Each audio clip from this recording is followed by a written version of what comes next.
So I guess I'm out of the book club.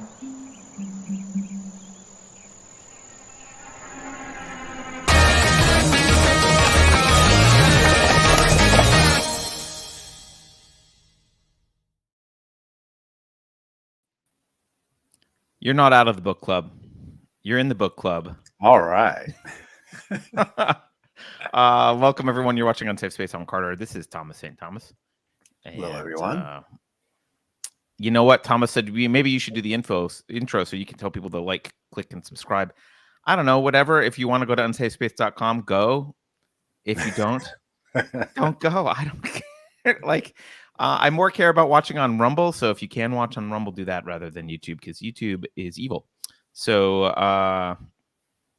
yeah, we're going to kick off book club. Thomas is running book club today. So I'm going to be in the background with Alex commenting from the peanut gallery. But Thomas, I'm just going to bow out. Take it away, man. All right.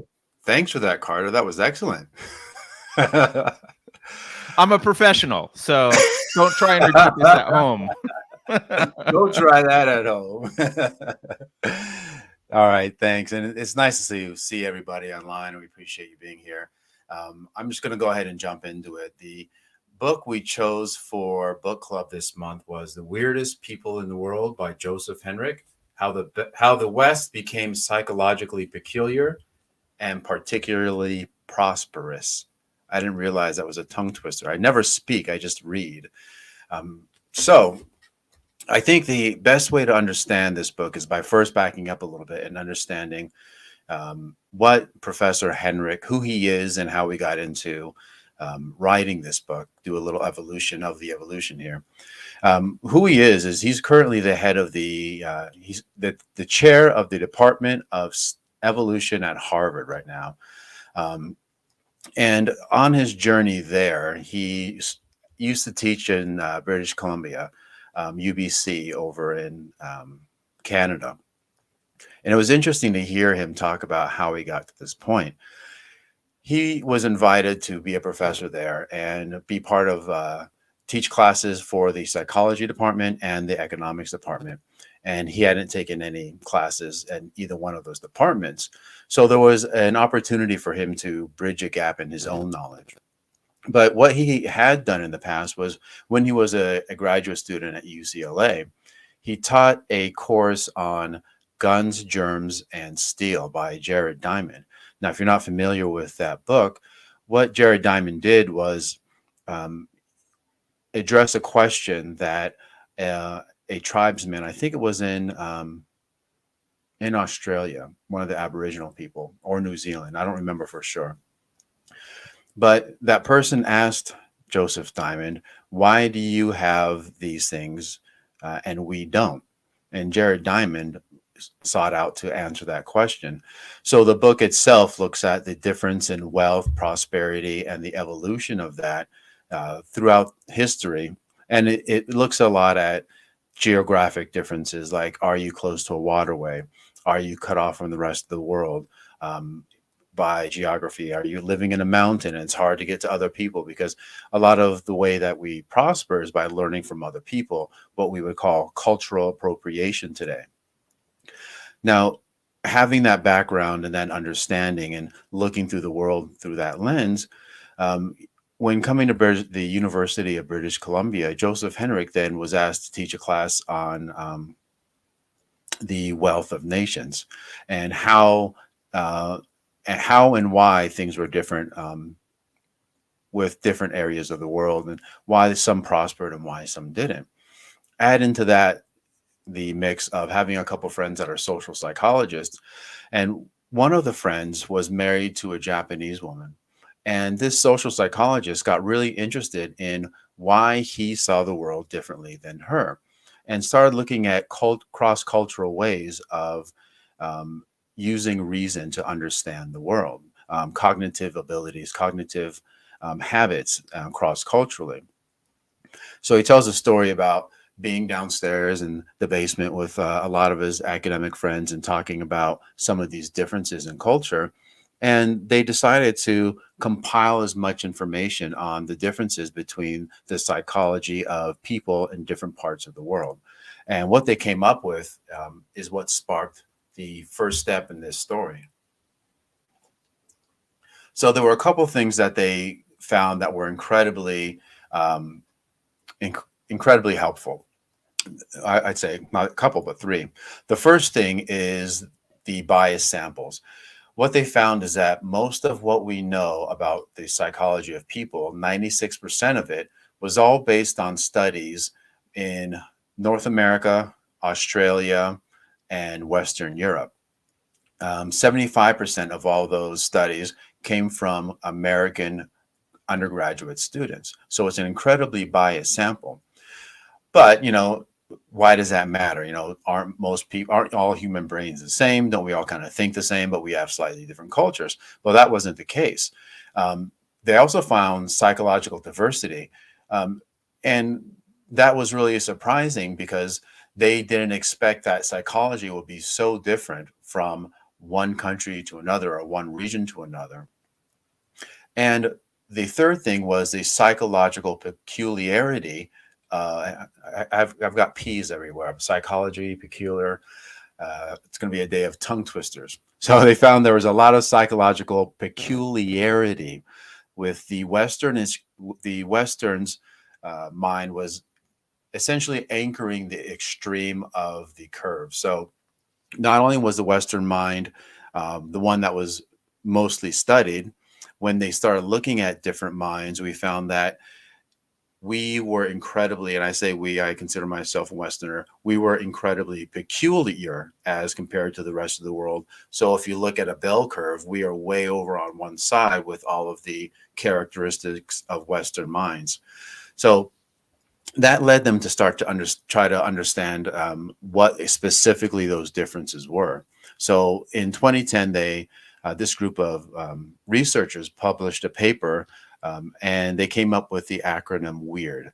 So the title of the book, The Weirdest People in the World, refers to this acronym, which is Western, educated, industrialized, rich, and democratic.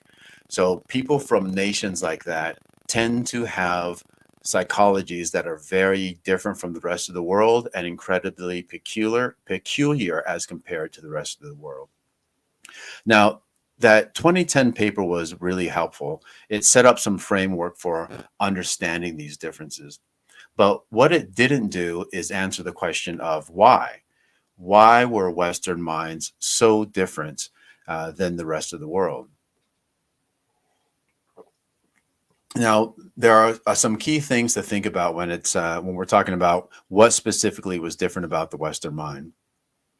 And he breaks it down into a nice table. And I'm going to read a little bit from this table so you get an idea of what specifically we're talking about when we say the Western mind is different.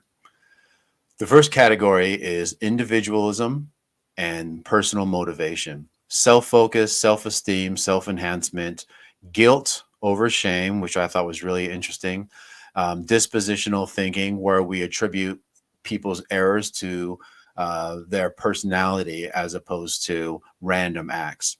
Much more time thrift, desire for control. Impersonal prosociality is the next category related to worldviews. Impartial principles over contextual particularism, which means a bit of a universalism with where principles stand and they are universally applied.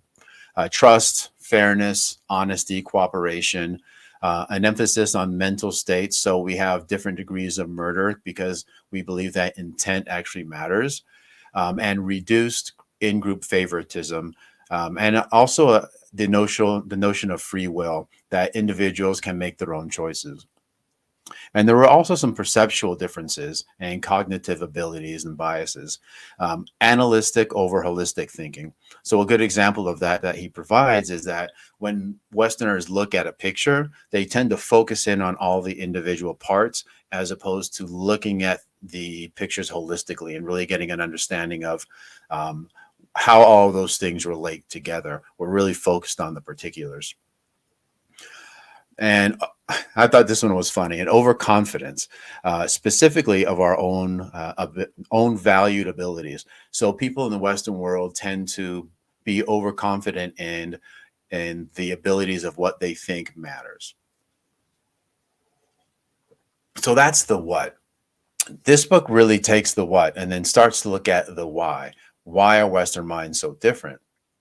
And there's two major factors that Henrich goes through and helps us to, he describes and helps us to understand. The first thing was literacy rates. The second thing was marriage habits. Now, he goes in order, he actually goes in opposite chronological order by starting with literacy rates first. Now, if you look at a literacy rate on the map of the world, you can see that literacy rates really vary throughout the planet. And most of the higher literacy countries are Western nations, specifically the United States, Canada, and Western Europe. And literacy rates then vary and start to reduce as you get further away from those countries with different cultures. But why is it that Western nations tend to be more literate? His answer for this is the Protestant Revolution. So if you're not familiar with the Protestant Revolution, in the early 1500s, Martin Luther, I think we call him a monk. I forget exactly what his title was, but what he did was a stand up against the Catholic Church. So he has his thesis, which he nailed to the door of the church. And particular to this process came the idea of sola scriptura. Sola scriptura is Latin for only the scripture. And what he's saying there is that the authority for biblical text comes from the Bible itself. And you don't necessarily need an intermediary like a priest or a whole hierarchy of people to understand what God wants from people. So because of this, long story short, he believed that everybody should read the Bible. And for people to read the Bible, everybody should be literate. So heavy in the Protestant tradition is a focus on literacy. So as you start to see the Protestant Revolution spread throughout Prussia and then the rest of the world, what Henrich does is map out how that literacy rate is right in line with the Protestant Revolution. So important to understand about literacy then is it's not just the fact that people are now getting close to their God and reading the Bible more. You know, literacy spreads across more than just the Bible, and it actually has a biological impact. So when you look at people who are literate in countries 95% literacy or more, there's actual brain changes that occur. Those brain changes include a thicker corpus callosum, and that's the border between the right and left hemisphere that help to transfer information back and forth. You have a difference in what we call Broca's box, I think it was called. It's the language box in the occipital lobe here. And people who are literate actually process language differently. And a lot of the literacy differences transfer into what we find in the psychological literature that differentiates Western people from the rest of the world, specifically analytical thinking. But that was just one portion of why we were different. There was something else that he points to that really sparks a lot of what he attributes to individualism in the Western nations. So I think it was early 300 AD. There was a change in what the church was doing in regards to marriage. So the church started to create these rules where you couldn't marry your first cousin, second cousin, third cousin. It varied depending on which rule it was, because there were several throughout the past 1700 years that have evolved, and still some remain today. But not only could you not marry a cousin or any close relative, but they started to prohibit polygamy. So it was one man, one woman, don't marry your relative. And that's pretty normal to us today. But it wasn't the norm at the time. So if you think about some of the royal families, some of them even today, they were much more kin-based. So in that type of society, that type of marriage pattern wasn't simply the royal families. It was clan-based as well. So there were clans formed where people would actually marry cousins, second cousins. And the reason they were doing that was because once you have a clan of people, you have a group of land. You start to gather resources. One of the best ways to keep those resources within the clan is to make sure you're not marrying and making babies with people in other clans, because then that stuff starts to spread out. So they kept the wealth within the families by creating a kin-based marriage structure.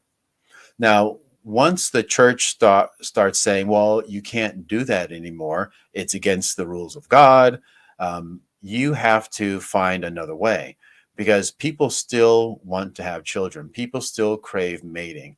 So what are you going to do? You can't marry your first cousin.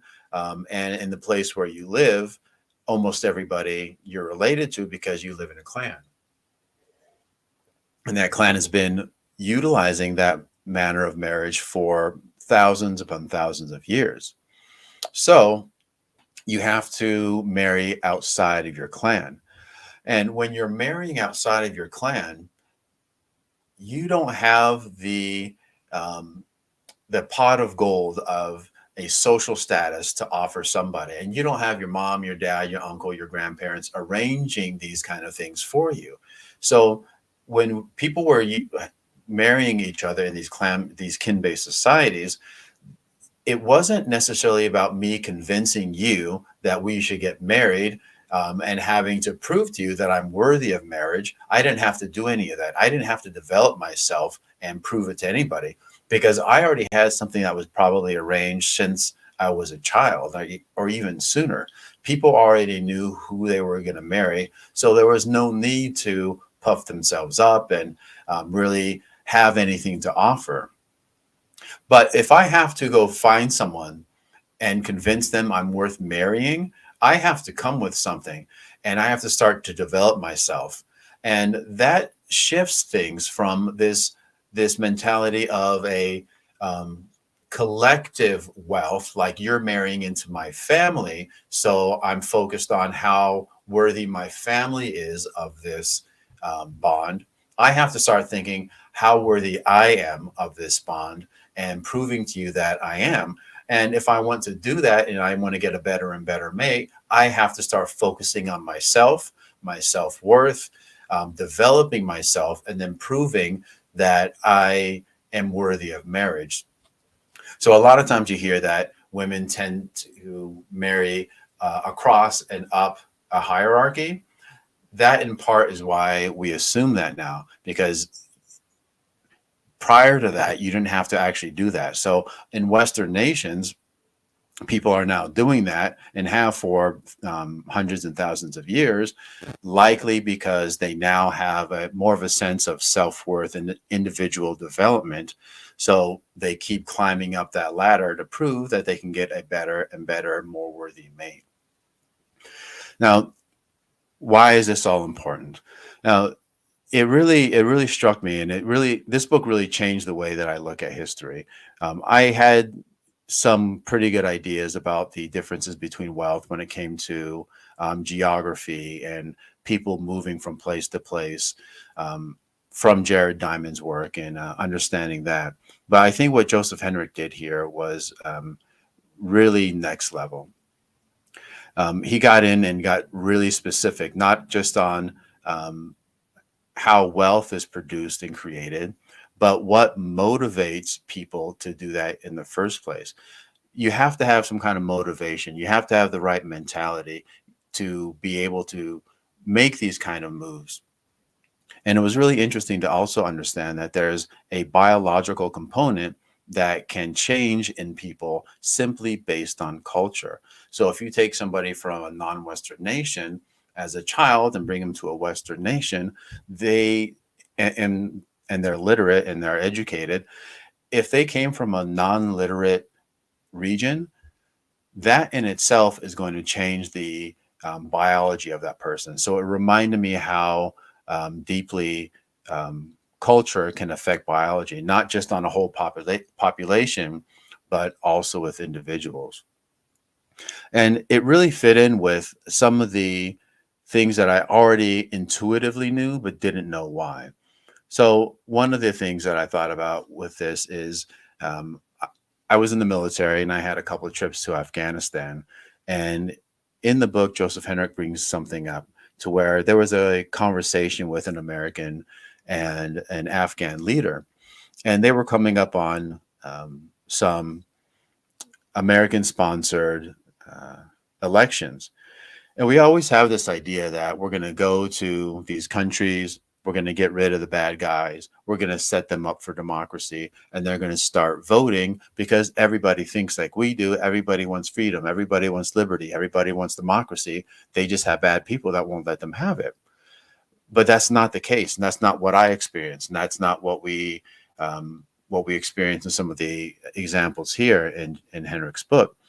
The great story that he brought up was this Afghan leader, when asked who he's going to vote for, he gave no mention of the quality of the person in itself. He's not looking at the different candidates and thinking, well, I have similar values to this guy and differentiated values from this guy, so I'm going to vote for the person who shares my individual values. That person started to name what clan he's from, what clan the candidates are from, and who's married to who and how he can be related to that person. So why would you even ask me who I'm voting for? It's obvious I'm going to vote for this person because he's married to my second cousin. Now, for an American, we would never think like that. We would never say things like that. Not that there's no nepotism, because people get jobs all the time based on kin relations, especially in government roles. But we would never say so out loud. We would be ashamed to say that we hired somebody or gave somebody an opportunity, not based on their individual merit, but based on their genes and who they're related to. And another thing that I thought about that was important in helping to relate this to everything else in our world is, and I wrote about this recently, almost all of these cognitive abilities and cultural differences that Joseph Henrich was able to tie to kin-based versus monogamy-based relationships and marriages, but also to literacy. If you take all of those psychological characteristics that are a result of those things and you match it up to what people say are characteristics of white culture, it's the same thing. Analytical thinking, rationality, an attendance to time, the nuclear family.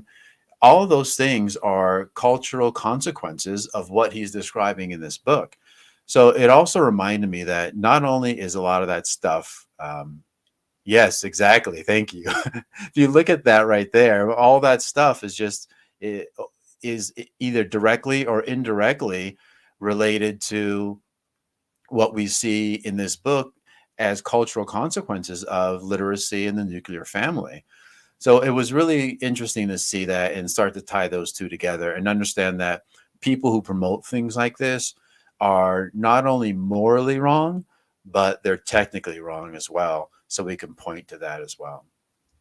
I mean, overall, I love this book, and I had trouble not reading it all the way through this, the second time getting ready for this, because there's a lot of information. He does a great job providing evidence and answering his own questions by being critical of his evidence itself. And it really reminded me of reading a Thomas Sowell book, to where the evidence just keeps piling in on, piling in and piling in.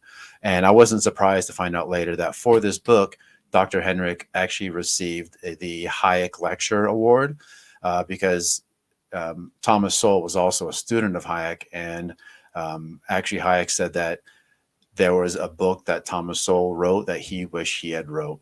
And I imagine that Hayek would be equally impressed with the detail and the rigor with which this subject matter was approached. And I think we're going to be hearing about this for many years to come. So I hope anyone else enjoyed it. And I guess I'll find out here as we start our discussion. See that we didn't need a magic word, Thomas. We could figure out when you were Pineapple.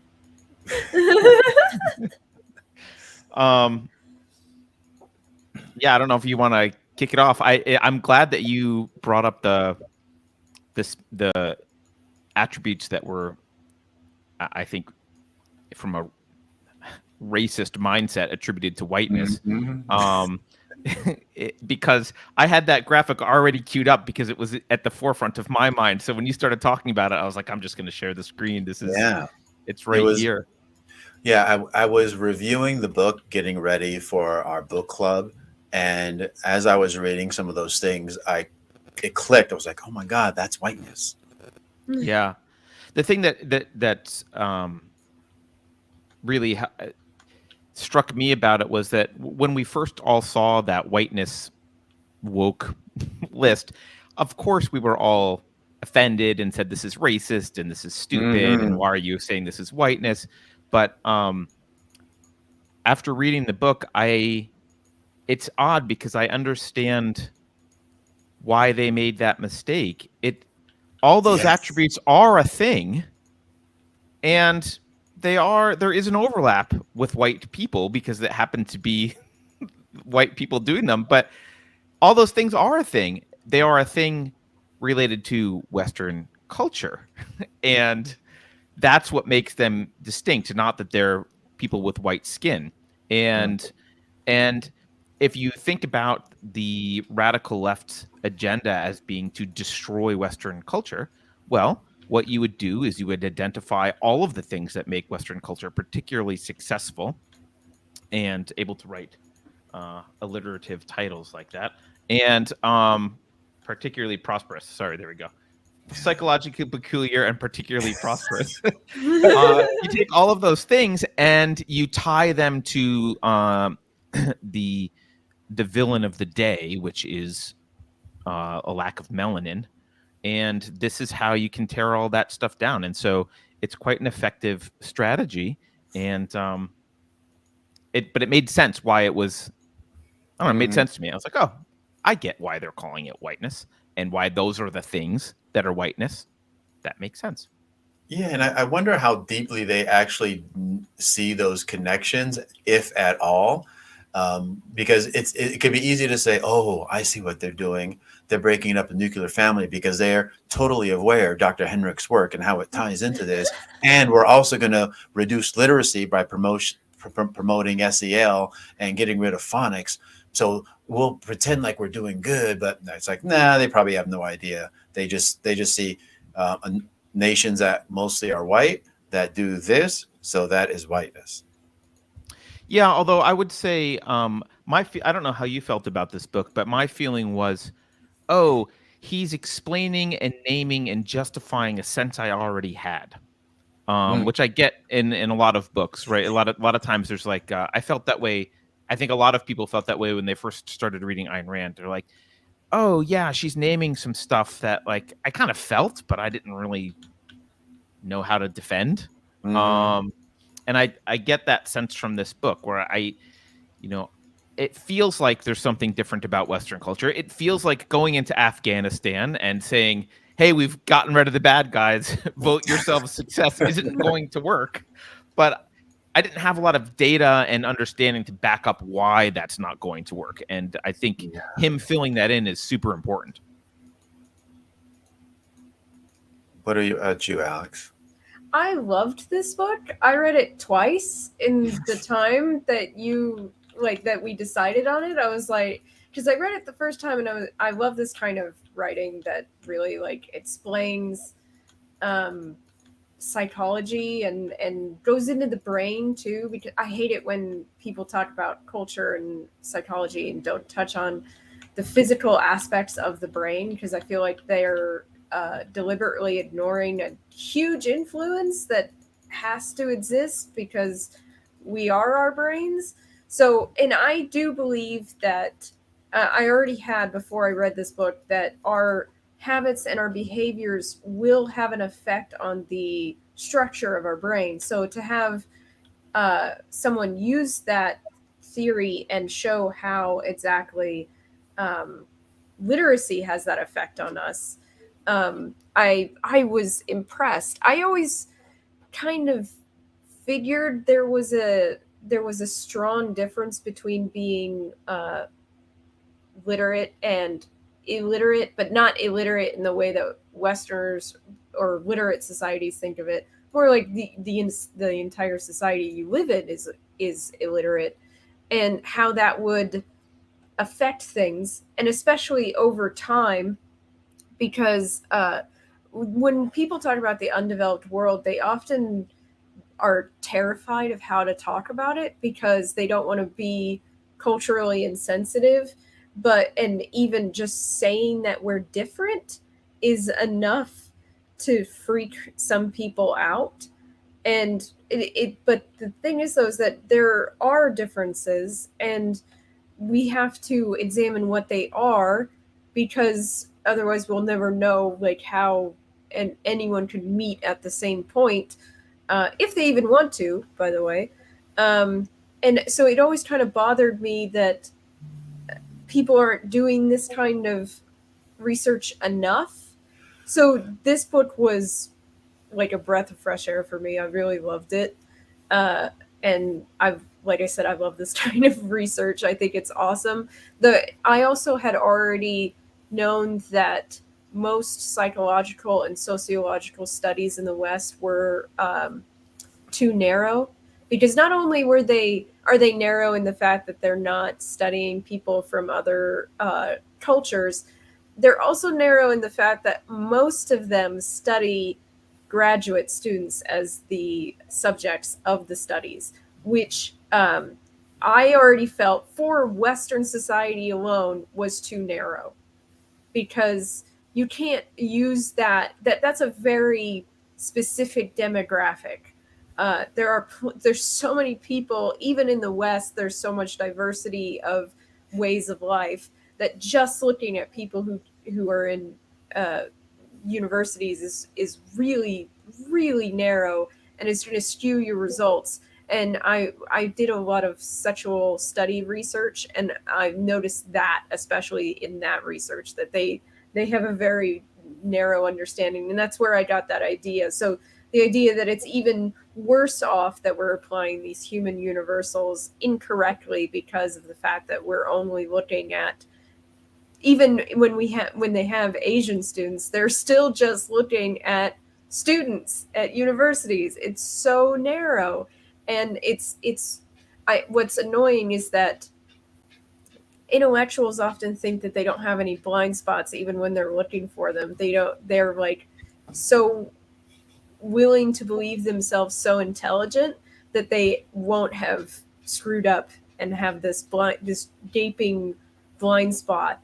And so it frustrates me, and I appreciate someone basically going, look at all of this that you're not seeing. Yeah, and I'm curious how others in the field of psychology and cultural anthropology, other people receive this book. And I watched a speech from him when he received the Hayek Award, and he said there was some critique of it, but it wasn't toward the manner in which he studied. It wasn't his methodology or anything like that. It was something almost woke, where he didn't pay enough attention to, oh, what about these people in this group kind of over here?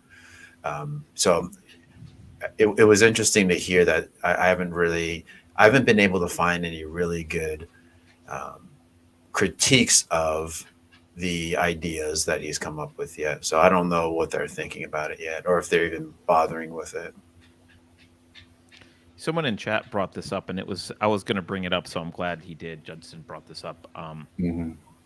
The question of how this relates to human diversity by Charles Murray, because that book was in my mind as I was reading this book. And one thing that I think he doesn't do in this book too much is talk about, he talks about cultural effects on biology.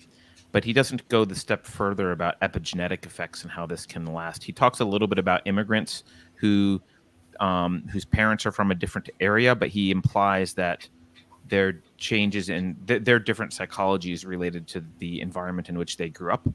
And obviously, I think that probably plays a large, if not majority, part. But I'd like to see some research about the epigenetic effects of this, because my suspicion is that there are, especially taken in conjunction with Charles Murray's book, that there are some of these effects linger genetically for a few generations before they can kind of get epigenetically reset, right, and then end up kind of not different from the rest of the new culture that the person's in.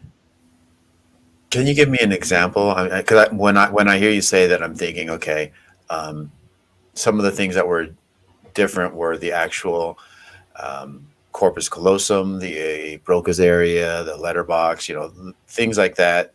Right. And because what I'm trying to figure out now after you say that is if I don't teach my child to read, will that disappear like that, or is it something that will still pass on and take some time to weed out, or is that just a process of, or the opposite? Can I take somebody from an area where nobody reads and they're born early enough and I adopt them, and then they're in our society, they learn to read? Will it be turn it right on, and they, do we already have that capability and need to turn it on, or is it really how much of it is passed like that? Well, I think that those questions you're asking are exactly what I want to know, which I don't think those questions are being asked. Right. My suspicion is, based on having read Charles Murray's, I would say his research, because it was really just an overview of the current state of the field. He didn't his do the research of himself. the research. Yeah, but having read Human Diversity, my suspicion is that in both the cases that you mentioned, is both if you didn't teach your kids, or if you taught a child who came from an illiterate culture from day one, my suspicion is that both the building up of that skill and the deterioration of that skill in both cases would take a few generations. Like, I think it would. My suspicion is that it decays or builds exponent, like in kind of this asymptotic way, right? Where like there's like this decay factor where if you pluck your kid out of, let's say you move to an illiterate society for some reason, and you have children in that society, and you don't bother you die the next day, so they get they get raised by an illiterate tribe, right?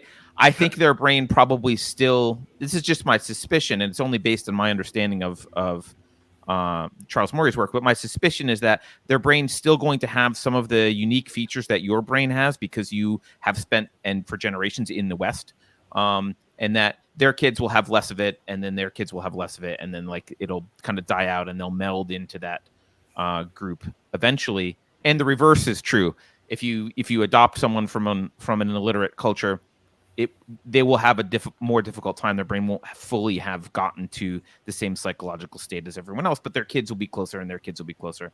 And I think when he talks about immigrant populations, he studies that, and he kind of says that that's what's happening, but he attributes it completely to the environment in which the kids are raised. And I think that is, I understand why that's a convenient assumption to make, because it's much less upsetting. But I think it's probably wrong. I don't know how much I believe in epigenetics, but I do believe in black holes of environmental effects that people are not completely aware of. For example, some guy was recently going on about research about how if a woman douches, it will affect the IQ of her children in the future. The rate at which she messes up the pH level of her womb through douching will change the long-term into adulthood, how her children's IQs will scale compared to the rest of the... But will it affect their children? See, that's the thing, is that you would have to remove the douching from one of her children to know for certain. and you can't tell people whether or not they can. Well, do I mean, that. there have been twin studies, and so which get at some of this and are able to uncover epigenetic factors that do persist. So the study that I would like to see, just if I could design a study from scratch, when he was talking about the immigrants from, let's say, an illiterate or we'll say a non-weird culture coming to, or a less weird culture coming to a weird culture. And he talks about their children having some of the less weird characteristics, not being fully weird quite yet because they maybe still have some kinship ideas and that kind of thing. He talks about that as, again, culturally transmitted. What would be interesting is, okay, what about kids who come in and are adopted? What if they're adopted from these other cultures? So there is no cultural transmission of the non-weird culture. Do they still behave differently? Do they still have a psychological difference that's distinguishable from adopted kids in the same family that were from a weird culture, right? So I don't know.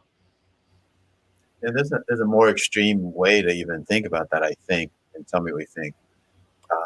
I remember watching this documentary on kids who were in Russia, and there's this whole area where the parents were not taking care of them.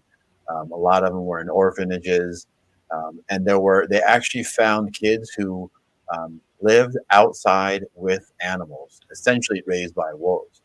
And when they recover these kids, if they recover them too late, they never learn language the way we learn it. They never can learn to read. There's all these things that they just can't do, which tells me that there's a critical time when some of this stuff is happening, when we're growing and learning, that if you don't get some of that stuff, kind of like kids learning language early on, even if it's a foreign language, that if that doesn't happen early on, they never get it. So it makes me think that there's probably, to what Henrich is saying, there's probably a lot to that. And I wonder how or if that would even match up.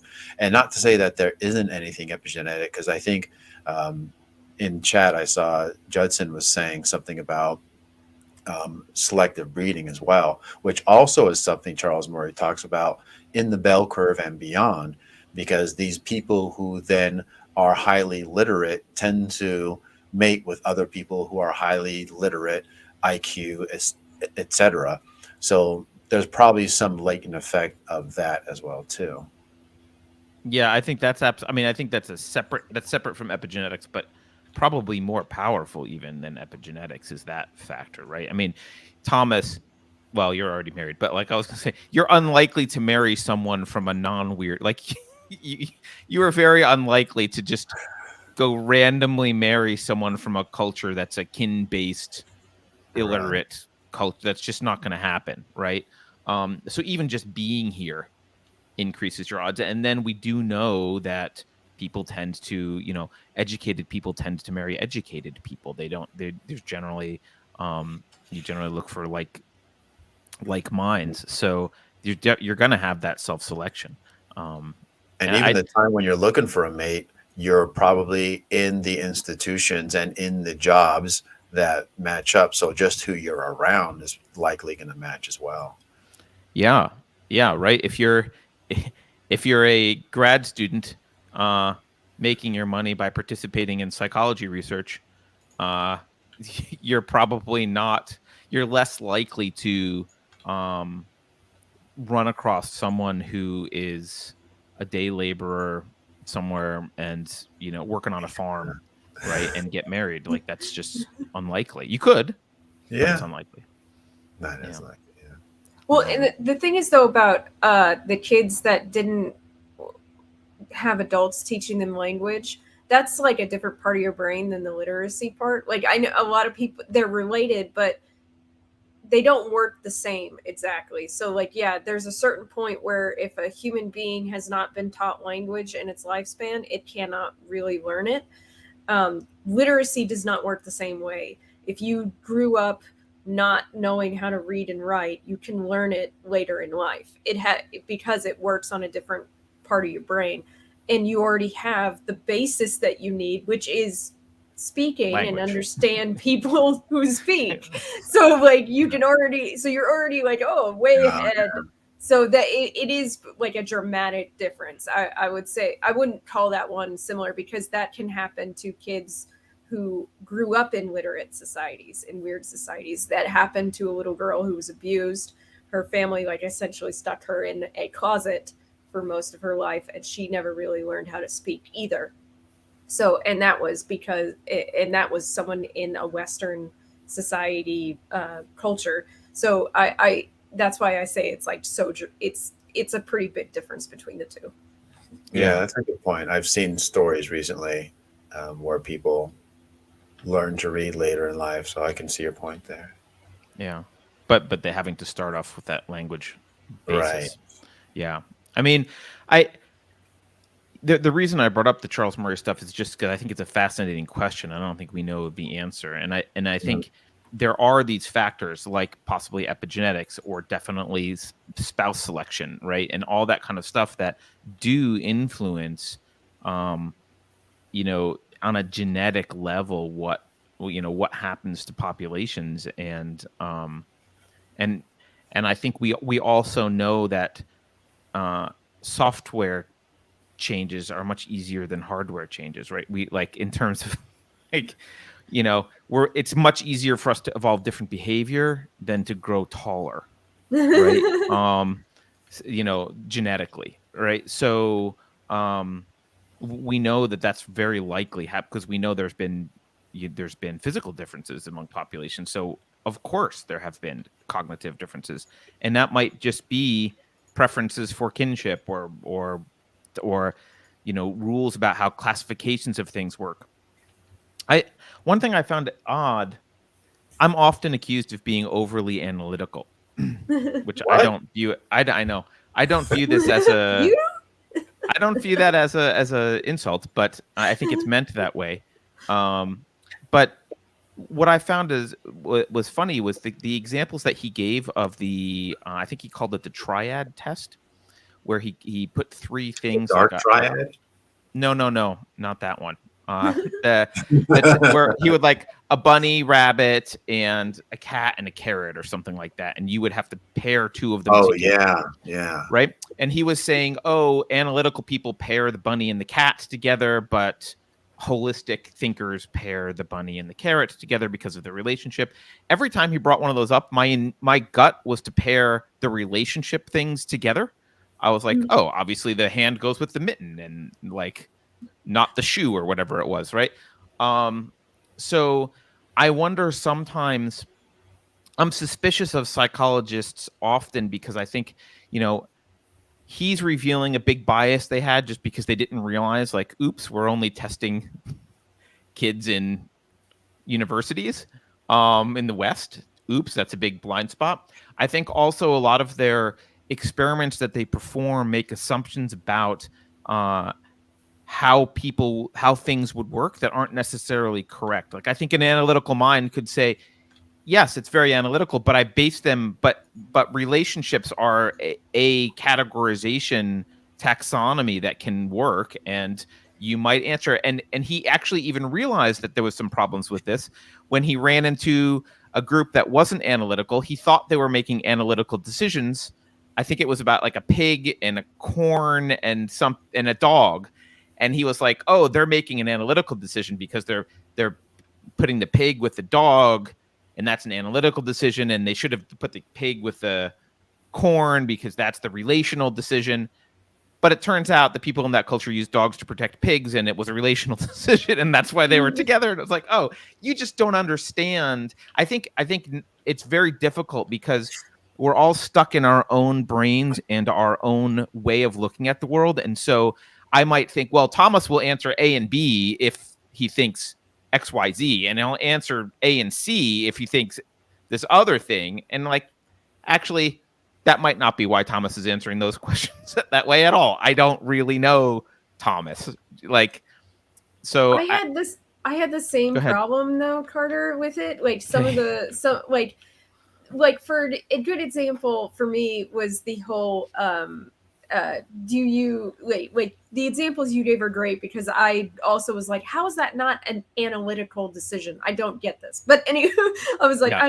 I don't understand how relational isn't part of an analytical processing in the first place. But the other example for me was the part where it was like about, do you take the money today or do you take the money a year from now? The marshmallow test. Yeah, the marshmallow test. Now, with marshmallows, okay, that kind of makes sense. But with money, that there's other factors involved in how you make that decision. I'm glad you brought that up because I kept thinking to myself, well, it depends on what I think inflation is going to be and what kind of rate I could get on interest and blah, blah, blah, blah, blah. Like, yeah. Exactly. Or how little money I have right now. Right. Like, Yeah. if I'm thinking about the fact that, oh, well, today's like the furthest day from payday and I have like a car repair I need I'm going to starve before a year is over. Yeah. So I need the money now. Yeah. I also was that's the other one because that's a study that they did in Africa. They found that trying to get people to do AIDS protection was not successful in places where people were more likely to die from violence or other disease or starvation. Because because why would they care if they got AIDS if they're going to die tomorrow? And that's the thing is that it's like, is there a more important thing happening in their mind, that makes them go, well, I might not be around in a year from now to get that money. So I might as well get that money right now. Like there was all these other variables when it comes to money. The marshmallow test, when you literally are using marshmallows in children, it's pretty clear. But once you use adults with money, I'm sorry, your results are skewed dramatically by their personal situations and their state situations. And I just don't think that they really captured that error, how dramatically that is affected by a person's life. It's just too much to make some broad statements, I'd say. Yeah. But my guess is that it would muck the data up, but there's probably still some, on average, I think there's probably still some time preference difference between the weird psychology and non-weird psychology. The thing is, though, is that if you ask people who are poor in Western societies, they're going to say, give me the money now. Like, regardless but that's a chicken and egg problem. That they're literate. Well, but this is why this gets so interesting to me and complex, because that's a little bit of a chicken and egg problem also, because the ability to delay gratification is associated with success.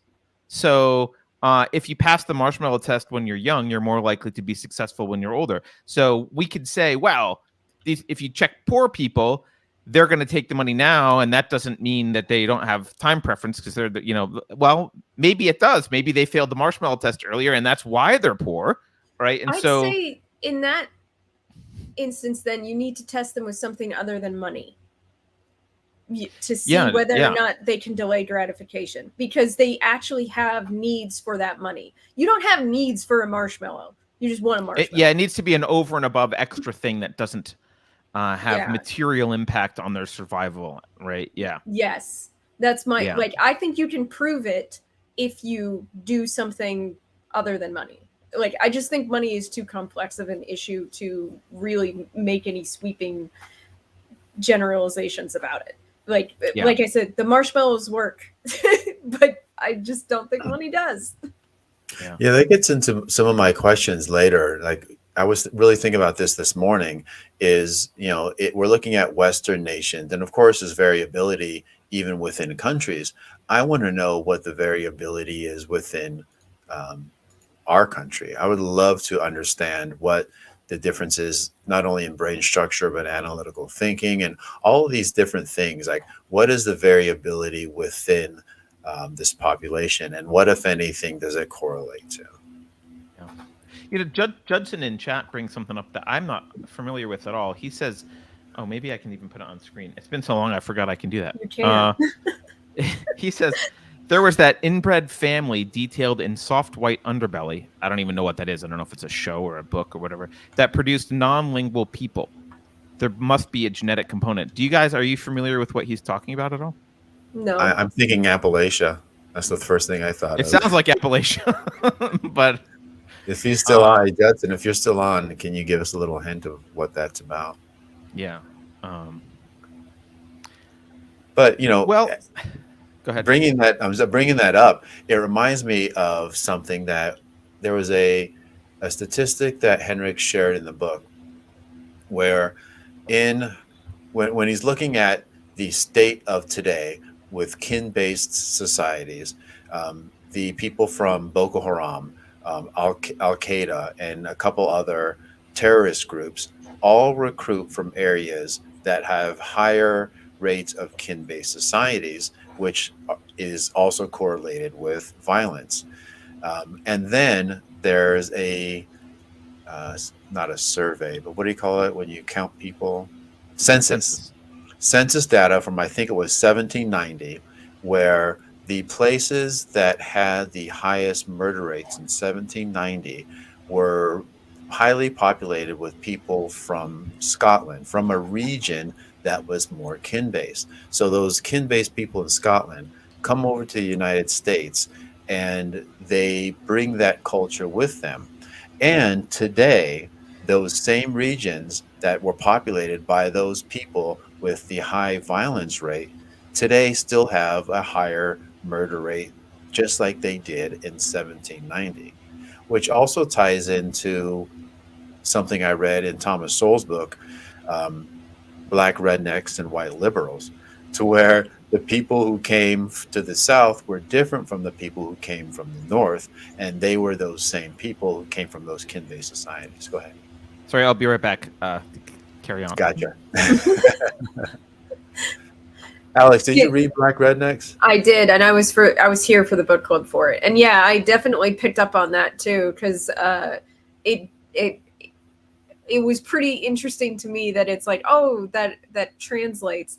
One of the I love telling the story about the steamboat race from Black. I know I read it, but can you remind me? Yeah, it's a bunch of like white people on these two steamboats, and they're racing each other down the river and throwing different things into the like furnaces to get them to go faster. And one old lady who has like this giant thing of bacon, like they throw her bacon in and it makes them go faster, and the other ship explodes, and when it explodes, killing tons of people, the ship that has the bacon on it, they're like celebrating because they won the race. And the old lady's all like, it was my bacon, and I mean, it's tragic, but at the same time it's like something out of a comedy movie about the South. And it's kind of insane that happened in real life, and speaks to that sort of tribalism, that they literally, just because they were on different boats, had such strong tribalism over that, and were totally fine with the death that happened. And I appreciated the fact that he brings up the Scottish example, because I think a lot of people would. The Scottish examples are great because of the fact that they kind of take race out of it a bit, which is what a lot of people start thinking when we talk about comparing cultures. And it's like, well, that has nothing to do with race. We're literally talking about Scottish people versus probably, for the most part, Anglo-Saxons. So this is showing you that it's not about race. It is somewhat about culture. And I don't necessarily like the idea completely that we're socially constructed. I'm not going to completely discount the idea that there's social construction involved, or culture involved in our way of thinking and everything. I would never discount environment entirely. Especially, I don't think the social constructivists account for environment that is not culture, because that's another aspect of it. But I don't agree with, for example, Pinker, that we're all the same, because I think that's too narrow. I think we all have the same basic structure, and then culture would have effect on it. But I don't think you can top down culture that much. I think in this book they show kind of that the Catholic Church and the Protestant Reformation kind of did top down Western culture, but you have to have a bunch of people who believe in something so much bigger than themselves and their state institutions to get people to and tie the top down changes to that. That's why I think that, like, the marriage practices from the Catholic Church were successful, is that everyone was Catholic and they didn't want to go to hell. But I don't think you can do that without something like faith. Like, I don't think it's really possible.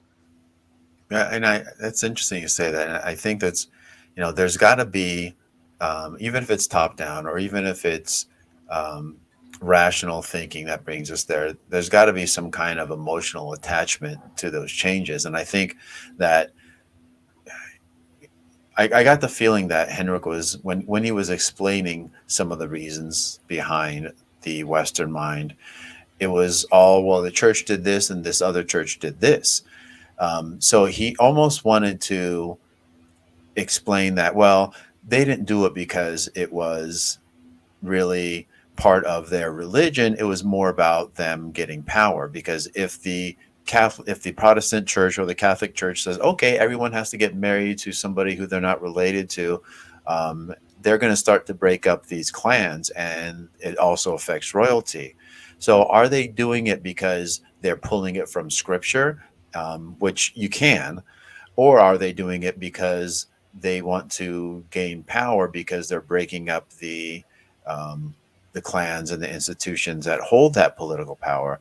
He seemed to lean more towards them just gaining power, and I can understand why, and I wouldn't discount that at all. As a motivation, at least for some members of the people who supported it or something. Or who created and then instituted those laws. I just don't know if people are that sophisticated all the time, because this is a change that ended up spanning 1700 plus years of, in the appendix in the back of the book, he goes through and lists all the different marriage law changes from different churches, across the Western world that have been put in place and are still in place. I don't know that they are that sophisticated that they can see that far into the future, even in the near future, to understand that they can have that much of an effect and create that much of a power shift. Because even today, 1700 years after this is the norm, I wouldn't even say that the church has that power compared to what the clans had then. I would say that in the long short term, like the medium term, this breaking up essentially what was these kin-based institutions made the church more powerful. However, it also led to the Protestant Reformation. I don't think it would have happened if they hadn't broken up the kin-based institutions. Now, the Protestant Reformation gave a lot of power to various churches, not just and made religion stronger in a lot of people's personal lives. However, in the medium term, it made people more likely to go secular because of the fact that it increased education, which meant people were being exposed to more ideas, and some of them became somewhat nihilistic. They, like the book says, they bring up suicide is more likely in Protestant areas than it is in more Catholic areas. And so that to me suggests that they weren't thinking about power, and if they were, they didn't see how this could lead to the seeds of their own downfall, essentially. But I think some people see an opportunity in changing things to gain power. I don't think everyone does when they do things. Some people are not that smart. Like you said, they're not that sophisticated. But I could foresee, for example, the Pope or someone one year seeing that the local kin-based families are making his life harder. So he decides to break things up and it spreads out from there. I don't see it like that's very, very short term, personal, but it is about power. But it isn't about power for the entire church. Do you see what I mean? Yeah, I think if there is any attempt at gaining power by breaking up families, it's going to be very short term. I think in the long run they have no idea how deeply it affected everybody, and especially with that Protestantism later on, how it would actually lead to more and more disbursement of power. Because if it's just you and the Bible and you don't need any intermediary, then it really just breaks down the need for the rationale for having that outside of having in a community of people to share your ideas with. And now I think we run into a problem. Like, while this pushes individualism dramatically, I still think underneath it all, human beings require community to be happy. For one thing, I think the Protestant suicide rates kind of bear that out a little bit. That and then I think it's even worse from the secular standpoint. You need community. That I feel like religion for the longest time, for like hundreds and hundreds of years, has been the place in which people come together and have community. And you have to be a very strong and resourceful person to find that on your own. And I don't think the majority of people are that strong or resourceful. And I think that's a problem, which is why we're seeing lately in the West a lot of people trying to find a new form of community. And some of them are going to ideology to find that. And some people are literally going to actual religion for it, which I don't see a problem with. Mostly because in the US, at least, we don't require people to follow other people's religions. The problem is secular ideology is considered safe, so it's allowed to be anywhere. And I'm like, yeah, it can still be dogmatic, it can still be dangerous. And so I understand people's like pushing into communities. They need to find communities, otherwise they're not going to be happy. A sense of belonging, even if it's a toxic community, it's still better than nothing. Essentially, the loneliness of being entirely alone, which is why people join cults in the first place. That's why cults prey on those people, because they know that they're an easy target. So my thought is that while all these religious moves have led us up to this point where community has kind of fallen apart, we need to recognize that no matter how individualistic a society is, they still need some form of community, and it could even be sub-communities. It just has to exist for people. Yeah, Tree Surgeon said something funny. He says, "Did I miss the aspect of individualism that requires you to live alone in the woods?" I'm glad you brought that up. No, I'm glad. Yeah. Wait, I want to jump in because this is something that's I think happens a lot when people talk about individualism, and I want to. We overload the term individualism, and I think there's the hype that what Henrich called the hyper individualism of, I don't remember the name of that tribe, but the ones that basically did live alone in the woods, right? Like those people. But he called that a hyper individualism. When I talk about individualism, and I'd be curious what you guys mean when you talk about it. When I talk about individualism philosophically, what I mean is universalism and individual rights as part of the universalist ethic. The value in that level of individualism is community. It what makes the West successful. I mean, at least if we're talking about this book in the context of this book, one of the things that makes the West successful is precisely the fact that they can have larger communities. If we had a kin-based society, we would not develop the internet and the technology that we're using right now. We need to be able to exchange and specialize at orders of magnitude larger groups than what you can possibly maintain with a kin-based society. And in order to do that, we need universal ethics and universal code of dealing with people as individuals. And that's what I mean when I say individualism.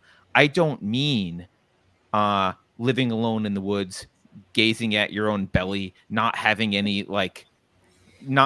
friends, not having community. That's not individualism. That's just that's being a hermit, or that's being like isolated. Individualism doesn't mean isolation. It doesn't mean individual isolation. It means universal values that value each human as an individual with inalienable rights.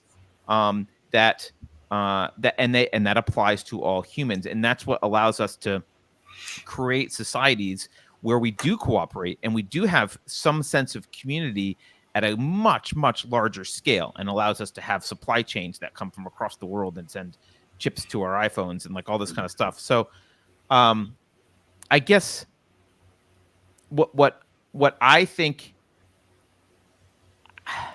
one thing that concerns me about all this is getting to the community stuff that I think maybe touches on what you're talking about, Alex. But one thing that concerns me about this is just because the West has been the most successful now doesn't mean that this will perpetuate forever. It doesn't mean just because it lasted for a long time doesn't mean it will continue to last, right? Doesn't mean it's the best thing and something better won't evolve and compete with Western standards and defeat them, or in the marketplace. But I think one thing that will kill. Let's assume that if we don't have a bias towards weird psychology, in the sense that we don't recognize it as weird and we prefer to be in a weird psychology environment, then it will not last, because we have universalism. And if you can see, this is what the radical left is doing now.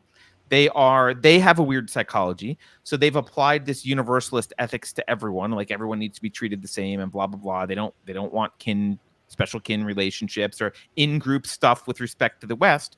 However, they do not recognize or they don't value the uniqueness of the weird psychology and the culture that we're in. And so they are trying to, they are encouraging competing psychological systems to be treated with equal respect and dignity within the West, which will destroy the West. And so I think here's an anti-libertarian example. This is where I disagree with libertarians a lot about. A lot of libertarians are like open borders, blah, blah, blah, blah, blah. And I think this book is a great example of why you can't do that. Most of the world does not think in terms of individualism and when I say individualism, in terms of individual ethics, in terms of honoring your commitment to strangers. They don't have that, what's it called, Thomas? Pro-sociality. It's like out-group pro-sociality, whatever it's called. I forget what the term is. Yeah, I think that was about it. Right? But they don't have that. And so if you are trying to build a society based on based on reason and analytical mindset, and you want this kind of universalism, you cannot let people participate in that society unless they also buy in psychologically to that framework. And if they're not going to, you can't let them have power or be part of that society. They can't. And I'm not saying you need to shoot them. I'm like, they need to be ostracized. They need to be said, you're not allowed here. This is our space. This is for people who are universalist in their ethics. This is for people who will value reason over kinship. This is people who will who do think that their oaths matter. They do have a sense of fairness. Like, all of these factors that make the West weird need to be valued. And when they are valued, you can't willy-nilly just say, yeah, anyone can come on and be a part. We're all fine. Oh, you have a different way of knowing. come on in. That's suicide. Yeah. Can Yeah, I? I think. Go ahead, Alex. I did want to just say about what I was saying about individualism versus community. When I was saying individualism, I wasn't referring to anything political so much as I was referring to the intricacies of your day-to-day life and how you connect to other people. So a good example is in a kin-based society, you, for the most part, can't like go about your day without possibly running into people because you don't have the modernization apparatus to essentially avoid people, unless you are literally living as a hermit. So like you spend time with family members and people of your community on a regular basis, creating emotional connections. It's a lot harder you have to go out of your way to make emotional connections with how modernization works. Because literally I don't leave my house. So like I have to go out of my way to find people to talk to. And that's kind of like, I don't have to leave my house. Everything can come to my door. That's part of modernization. And so to me, that's what I meant by individualism versus and community. I think some people, like a good example is during the lockdowns, a lot of people committed suicide from being so isolated and lonely. They literally were not doing the things that they normally did for the emotional connection with other human beings. So I just wanted to make it clear that I was not talking politically individualism, if that makes sense. No, I know but I wanted to differentiate because I know you Yeah. weren't talking about it that way, but sometimes it gets like unclear. Yeah. Right. And people say, yeah, individualism sucks. Look at all the things Alex said about it. And it's like, that's not what Alex was talking about. Nope, it's not. I'm Right? talking about isolation and how easy it is to become isolated in a non-kin based society. Yes. Especially a modern one. And you're completely correct about that. And I think you're correct about obviously we humans have a deep psychological need that's rooted in our evolution and makes sense. And frankly, even though you're a hermit, even if you're a hermit and you don't go out and you don't interact with anyone, it's not that you're not interacting with anyone. It's that you don't see the interaction. It's not personal. You are actually interacting with billions of people. Yep. You just don't see it. And when you don't see it and you don't get that like emotional face-to-face connection, it feels very isolating. And so the great thing about weird Western culture is that we can interact with billions of people. The downside is we're not forced to do it on a very personal level. So it doesn't feel like we're actually interacting with all of these people, and it's not very personal. So we can feel very, very isolated. And I think that is a problem that is difficult to solve. I don't think it's unsolvable, but I think it's difficult.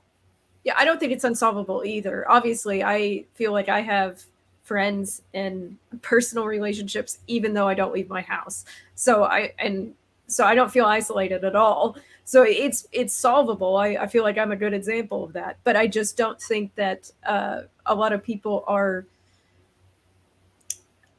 I don't want to say smart enough, but clever enough to really figure out a way to connect to people. They don't even know what they value, so it's really hard for them to find other people with similar values. Like, where do they even start looking if they don't even know what they think their community should be based on? That makes it's really easy to fall into an ideology if you don't even know your own values, because someone gives you a cheat sheet of values and a community. Well, then that's what you're going to take. It's maybe it's a little lazy, but also it might be born out of desperation to some regard.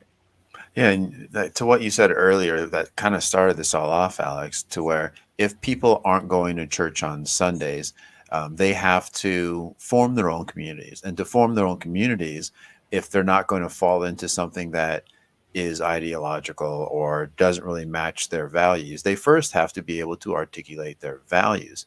And if they haven't, and the thing is, generally, when people decide, I'm not going to be religious, church isn't for me, they don't jump out of the pews and then go get a copy of Aristotle's Nicomachean Ethics and start studying up on it, except for Carter. So, I was gonna say they don't, Thomas. so generally, people they're kind of floundering around and they're looking for something. So I think that's why they tend to fall into things because you know religion can be a cheat sheet, and if you leave that and you purposely think, you know what, progress is the opposite of that. Not only do you not have a value system, but you're kind of identifying yourself by what you are not. And then if you don't make the effort to um, really find something and be able to articulate it and then work it into your life, it can really lead to some trouble. Yeah, Definitely. it's almost like it's both self-awareness and awareness as a culture of our own culture. We're kind of lacking both generally. I think most people are lacking self-awareness, and that what I mean by that is um, what you were saying, like an inability to articulate what it is you're looking for, what your values are. And so if you and admittedly that does take work because most of us weren't brought up with like exercising that muscle. Most of us aren't brought up by parents who are teach them, hey, one of the things you have to do is to learn what your values are and blah blah. Like that's not a no one exercises almost no one exercises that muscle. Typically, you're handed on a silver platter. If you're in a religious household, you're handed these are what your values are, and if you're not in a religious household, you're not values generally aren't discussed, and you just absorb them from your culture. So people haven't practiced doing that. And then so that's a personal level. And then at a cultural level, I think because we're not realizing, and I think this book will help us to realize as a culture, because we don't realize how different our psychology is, we are prone to make catastrophic errors with respect to destroying our own culture that we don't even realize we're doing because we have this naive view that, hey, it's so great over here, everyone should come on in. And to some extent, that's a great attitude. Everyone should come on in, provided that they want to do the things and they are, but that make this great. Like if they want to be part of the great weird Western experiment, awesome. But if they are going to come in with conflicting psychologies, that's not going to be helpful. And I think we need to be aware of that, and we just haven't been. And I think the only people that have been tends to be people who are aware of it on a gut level without this like level of actual rigor and research. They don't really understand it. They feel like there's something quote different about the foreigners, and they just get to be xenophobic, and then they tie that into some sort of racism or a religious belief. They say, well, you have to be this, my version of Christianity, and that's what matters. And they just glom on to some easy answer that explains why there does seem to be some difference. And obviously those aren't the reasons. I think the reasons, Henrich is getting at the reasons here, even though they're maybe not exhaustive, but he's making a good first effort and a stab at like, these are the reasons. And I think this is a vital lesson that we need to learn as a culture. Yeah. So then one of the things I thought about building from that is, so, the Afghan example was really helpful for me. So we have situations with foreign policy where we keep doing the same thing over and over again, where we assume that people want this, that, and the other. But their minds are different. And people aren't going to say that in a public forums. A politician is not going to get up and say, well, you know what, we'd like to bring democracy to Afghanistan, but these kin-based people don't think like we do, and they don't want that. So, even as true as it is, what are we supposed to do about that? To where there are threats in other countries that we need to handle, but there's no way that we're going to be able to foster the type of changes that have happened here over 17, well, here as in Western weird nations. It took, well over 1,000 years for stuff like that to happen. So it makes me think, and question, like, what do we do about these places where threats exist without actually thinking that we can change them into democratic nations? They're really just going to have to be who they are. I know always had this thought that the Middle East was not ever going to be as easy as a lot of Westerners thought because they've never had their Protestant Reformation. I literally put it down to the Protestant Reformation. I was like, they don't have something like that in their history. That's going to dramatically change how much they are willing to be democratized. And I think it was kind of funny that this book basically said, like, it came down to the same thing without him, like, actually equating the two. Kind of, although one of the things I got out of this book was that the Protestant Reformation only worked the way it did and could only have the effect it did because there was ironically, I guess, a foundation by the Catholic Church to destroy the kin-based relationships. And I think even if the Islamic world were to have a Protestant-style Reformation, they haven't destroyed the kin-based relationships yet. So I don't think it would work. And I think, Thomas, you're like, what do we do about these places? I think I'm not sure that's even the right question. Maybe the question is, do we do about these places? Yeah. Maybe the answer is we don't do shit about these places. Yeah. I don't know. Yeah, and it's almost like, but because I understand the arguments where we say, okay, let's just take care of ourselves and make sure that everybody here is safe. And that's, to me, that's one of the only jobs our government should do. I live here, make sure you protect us from foreign invaders. But is that possible without leaving our borders? Well, I think I think that this book would suggest that it is possible if our culture is more successful. So if the other cultures don't have aspects that we need to incorporate in order to be successful against them, then I think we don't need to actually interact with them. And they will, over time, assimilate. You've seen this in China, even though, well, actually, both at a government level and at a societal level. So not only do you see people individually sending their kids to the West to get educated and come back, not because they've read this book and they want to go learn the weird psychology, but because they're trying to do what he talked about over and over again that cultures do historically, which is copy the people who are doing well. So they're sending their kids over to copy what are they doing there, and those kids are coming back with a different mentality. They do have an affected psychology, and they raise their children in a slightly different way than their parents did.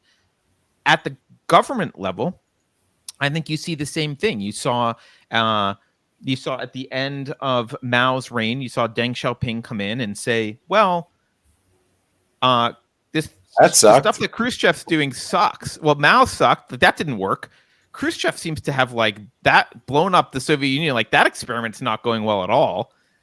And all we really want is power. So he looked out at the West and he was like, well, let's do, of course, he couldn't say we're not going to do socialism. We're just going to be an oligarchy. Like that wouldn't have gone over well. But he could say, we'll do socialism with Chinese characteristics, which is, we'll just adopt some shit the West is doing and stick it in the Guangdong province and hope it all goes well. And it did go well. And like things, really went, China really succeeded, but it's only to the extent that they copied what they saw was successful in the West. So if we're going to my argument would be like that culture our successes do permeate. And I think we can non-violently interact with other people. But we have to know, like, if we know what our success is, we have to know what we're teaching. And I would say the Catholics, the bishops went out and they taught people without realizing they were breaking down without realizing what they were doing. Oh, these are the marriage rules and blah, blah, blah. Like, without realizing the effect they were having, they were transmitting weird psychology. But if we really understand what weird psychology is and we intentionally transmit it, we could probably do an even better job. And all of that's nonviolent. It's just, moving to these countries, setting up institutions to help foster this mentality. But I think the big thing stopping us from all this isn't that Dick Cheney wants to go to war in the Middle East or that the Lockheed Martin stock needs to go up or blah, blah, blah. I think the biggest thing that's stopping us is we're afraid to say that this is a superior way of being. And by superior, I guess that's subjective, but we're afraid to say it's our preferred way. We're afraid to say, yep, we want to be weird. We think everyone should be weird, and we're going to proselytize weird. You don't have to say it's objectively superior, but you do have to give it preferential treatment. And I think we're, in general, afraid to say our way is better than the Matsugenka or than right any of these other. Actually, they're the extreme ones, right? Our way is better than the Muslim world. We're afraid to say that, and as long as we're afraid to say that, any effort that we have to do the external things to fix Afghanistan aren't going to work. We have to go into Afghanistan and say, we're not here to shoot anyone. We're not here to save anyone. We're not here to do anything. But here's some recommendations. Maybe come up with some institutions for like, here's how to train you to be more weird. If you don't want it, you don't want it. Like we can't, I think We're just here to teach you to read. that's the only thing. Actually, that would be great. We're here to teach you to read. And we could say, I actually think the incest taboo is great to instill. Like, we're here to teach you to read and to not marry your cousins.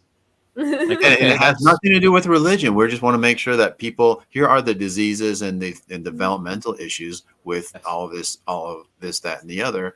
So this is what we found is better. So just encourage people to marry further away and make sure everyone can read, because we want you to be powerful in your individual self. Right. Have either of you ever read Clash of Civilizations? No. So By who? in it, I can't remember his name, but it's a really long book, and it talks about the Middle East a lot. And one of the points that he drives home is that modernization does not mean democratization or westernization. That you can't bring toilets to a place that doesn't have toilets, and they suddenly want to have a representative democracy. That's not how that works. And I feel like if places that are mostly kin-based, they're modernized, like take Saudi Arabia, for example, they're pretty modernized, but we wouldn't call them democratized or westernized in their culture.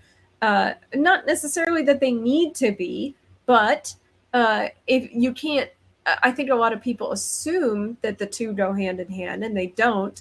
I think it's more likely that if you disrupt, cousin marriage and increase literacy rates, then you're going to get those results. But it's not going to be overnight. It's probably going to take a few generations. It took a few generations in the West, like quite a few. So it's not going to be a quick thing. And not only that, but you also just have to basically let it flourish on its own. You can't do this. We're going to come in and do it. That's not how you can encourage it, but I don't think you're going to get it done.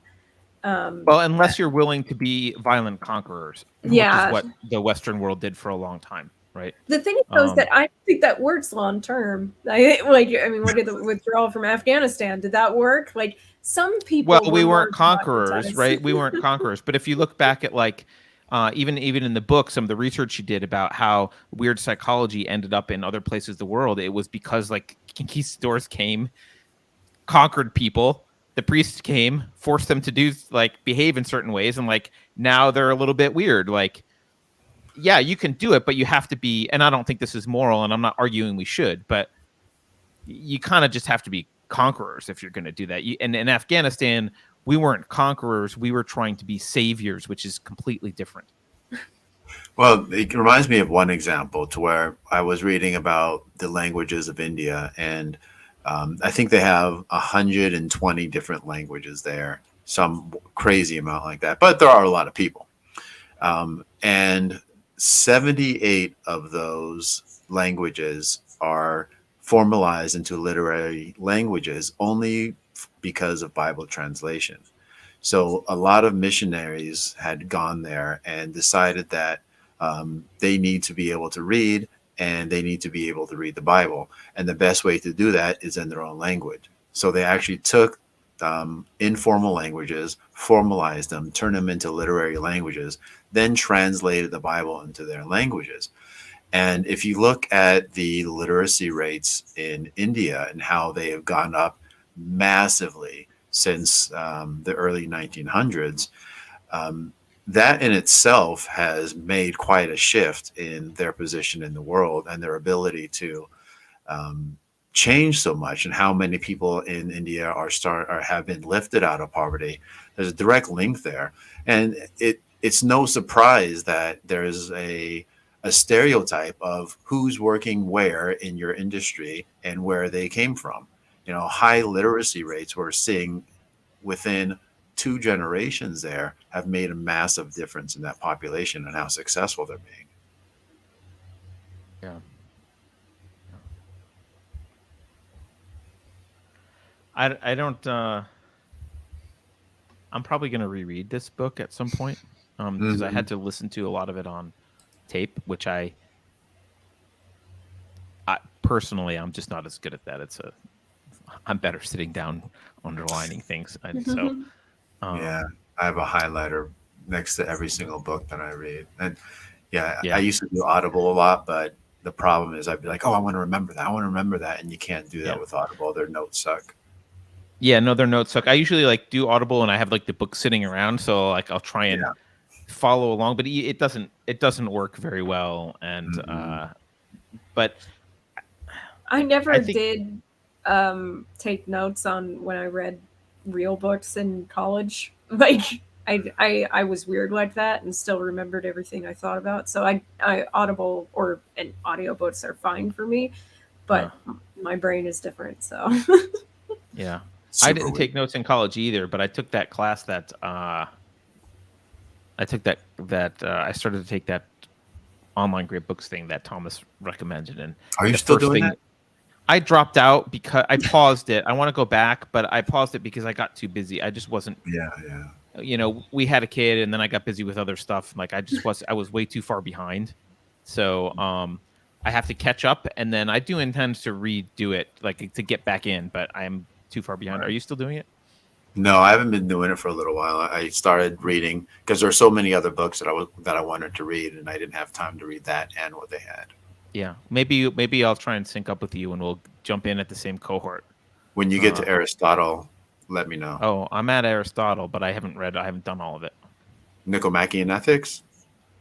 I don't think I read. Maybe the beginning. Maybe we started. I don't remember. Oh, okay, figure it out and let me know, then I'll jump in with you. All right, is that where you are? Yeah, I think I finished if Nicomachean Ethics is 2 parts, I did at least the first, maybe the second, but I'm not sure. I would redo it if necessary. All right, I'll get there. Okay. We don't have to have logistics conversation. Yeah. Let's see. Judson in chat is trying to say something. I guess I said something with a logical conclusion, and he's saying, "Well, I'm not arguing. I'm not making a logical conclusion. I'm just stating things." Okay. I will state things as well. I disagree. The end. But he says I can't. So he was saying foundational religious beliefs underlie every civilization. Remove that, and the civilization collapses. And I think that's probably true. Although that doesn't mean anything because religious beliefs are ubiquitous. So of course, every civilization has religious beliefs. Religious beliefs are everywhere, and I think from an evolutionary standpoint, this book even talks about why religious beliefs make sense, and how religious beliefs are a psychological hack that humans are susceptible to. So that makes sense. But I would say the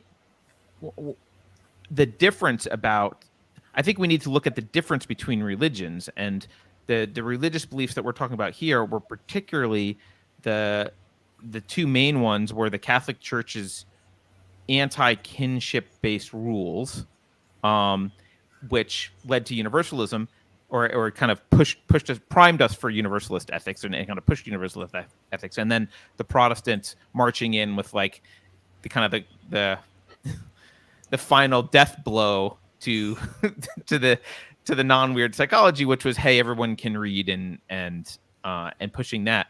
So it's particular religions that matter for at least the establishment of the West. And although every civilization that's current might have religious beliefs. Western civilization is built on a particular types of religious beliefs, and I think this book is going beyond just a blanket brain dead statement like religion matters and beliefs matter. Like that's just not very nuanced.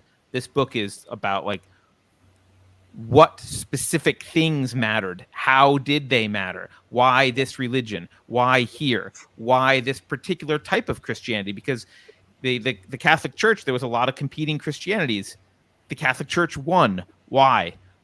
And what effect did that have? And like that's the question here. And I think what we're trying to do is abstract away from religion instead of saying something simplistic like people gotta believe stuff, to say what do they have to believe, what psychology needs to be in place, how does a large civilization actually come into existence and maintain itself. And it turns out it's not just foundational religious beliefs, it's a particular kind of psychological a set of psychological behaviors, psychological disposition that was primed in the West by a couple different large religions. But that's the key takeaway here. And so the question's not like, I don't think no one would argue that you have to be Catholic in order to have weird psychology now and be in the West. But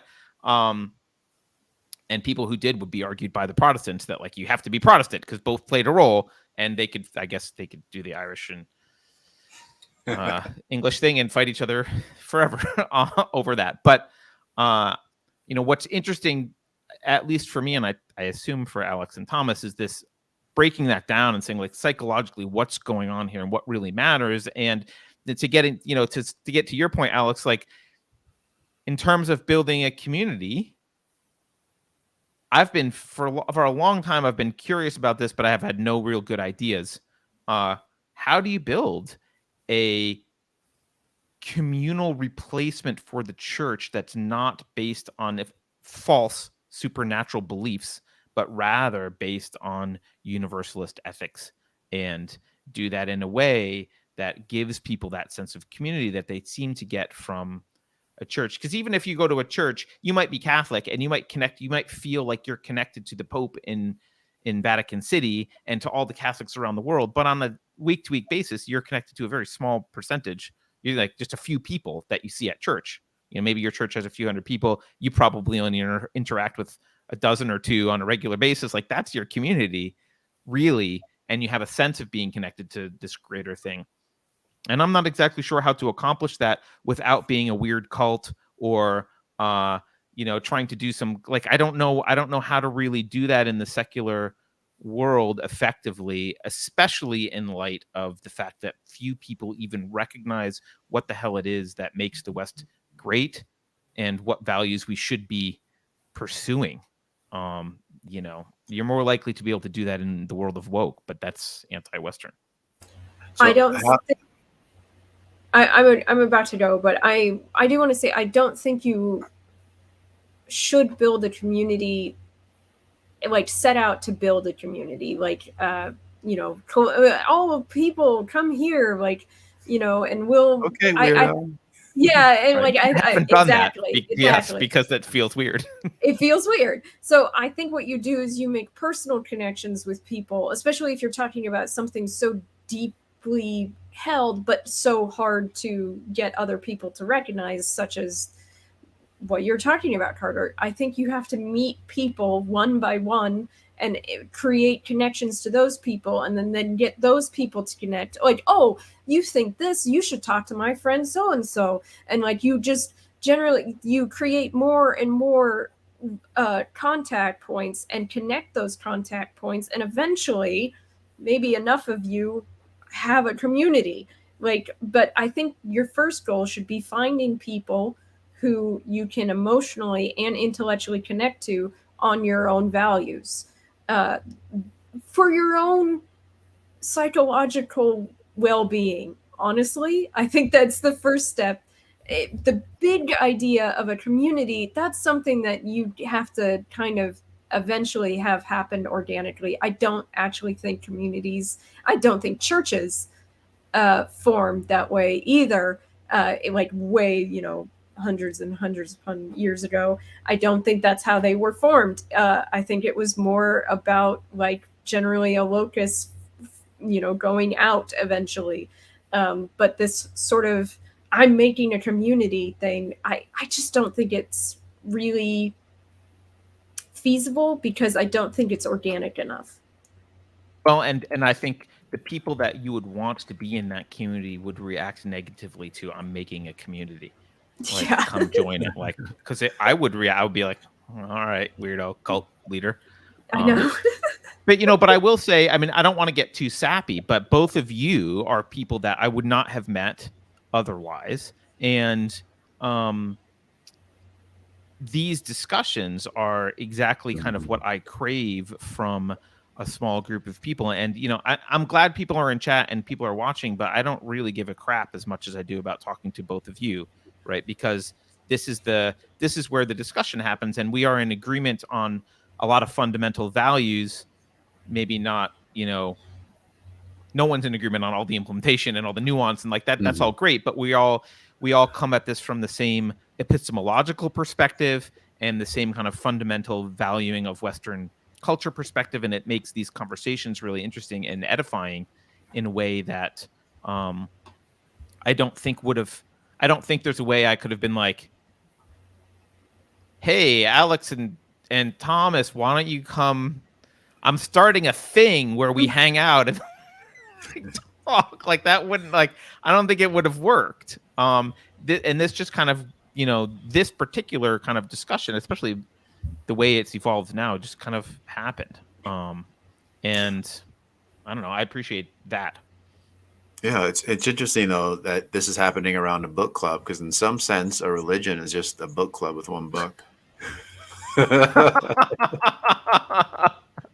And the leader wears fancier clothes, Thomas. So Yeah, where's your hat, man?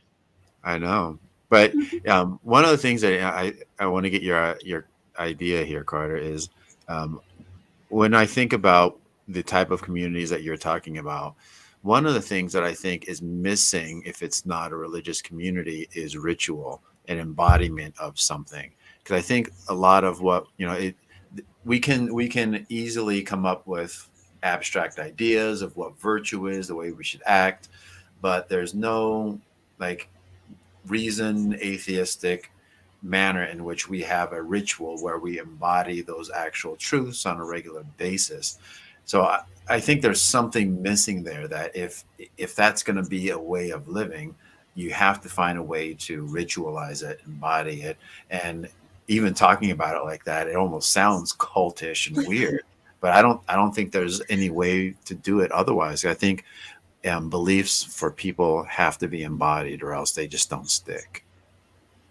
Yeah, I agree. And when he was talking about the ritual stuff, he talked about rituals a little bit in this book, and it got me to thinking about that. But I feel dirty trying to think about how to do rituals because it feels cultic. It's like, well, what rituals should we have? Well, that just either I'm starting a fraternity or a cult, and neither of those appeal to me. You know what a ritual is for non-religious things? Quoting one of your main thinkers once a day. Because even some of the studies, they said when they put these words in the correct order and they're reminded of religion by the word divine, and that is actually like, it's subconsciously religious and subconsciously ritual, but it isn't like what we would consider like going to a church mass or something like that, or listening to a homily. But if you like just daily quote one of your main like thinkers of individualism and humanity, like whatever your like centering values are, you can remind people daily of the idea, and it could be a different quote every time, remind them of the things that they value, and you get that injection of remindance that ritual does. Like sharing a Bible verse. Yes, exactly.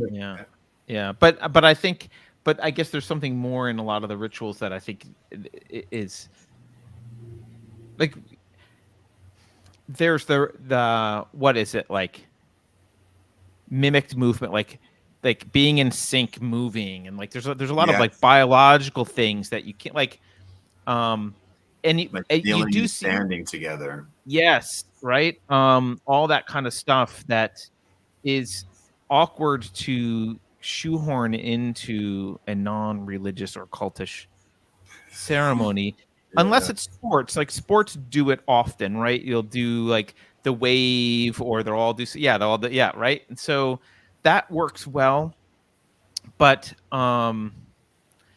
it's, I don't know, this gets to be a really interesting problem we could tease out maybe another time. But like one of the things that's problematic with rituals is they are circumventing the very thing that I wish to be celebrating and focusing on, which is conscious mind, right? Like they're subconsciously doing all of this stuff that how do you use all that to reinforce conscious behavior?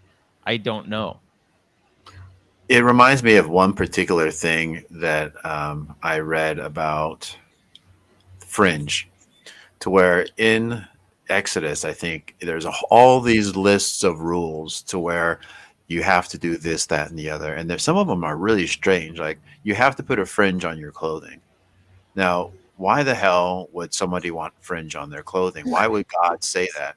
And the idea is that the if you put fringes on material, it actually helps to keep those loose ends from splitting and damaging the inner part of the material. So when you actually embody a concept, a higher level concept like that, which is you have to allow the fringes of society to exist, and they have to remind you that they're there, and you don't get rid of them. And keeping the fringes as far as people in society on the edges of society helps to keep the whole society as a whole strong, just like it does for your clothing. So when you're doing this with your clothing and you're adding fringes, you're embodying this larger concept of the manner in which you should form your societies. Now, how do you do that with anything outside of religion without seeming like a total nut job? I mean, like sports and states have managed to do it well, because basically all of this somewhat plays into tribalism. The whole idea of there's someone other than us. The problem is that we do need that. Like I know that the woke like to try to get rid of otherness and everything, and it's like you can't. You guys created your own other by making it an ideological other. It's still an other that you have. So like the problem is that you have to have somewhat of a tribalistic attitude, and you have to have an other, but you don't have to treat your other badly. You can just go, we don't work out together that much. Like we don't do things together. That they do their thing, we do our thing. Like you can be isolationist others. And I think like having, it's like a yin and yang thing. You have to have this knowledge that there is something other than what you experience in order to value it at all. And Something to relate it to. yes, exactly. It has to have some sort of contrast. Mm-hmm. Yeah. And that doesn't mean you have to hate it. It just, the other, it just means it has to exist, and you have to acknowledge its existence. I think the problem is when tribalism pushes you into trying to destroy the other, because that's an exercise in futility and cruelty.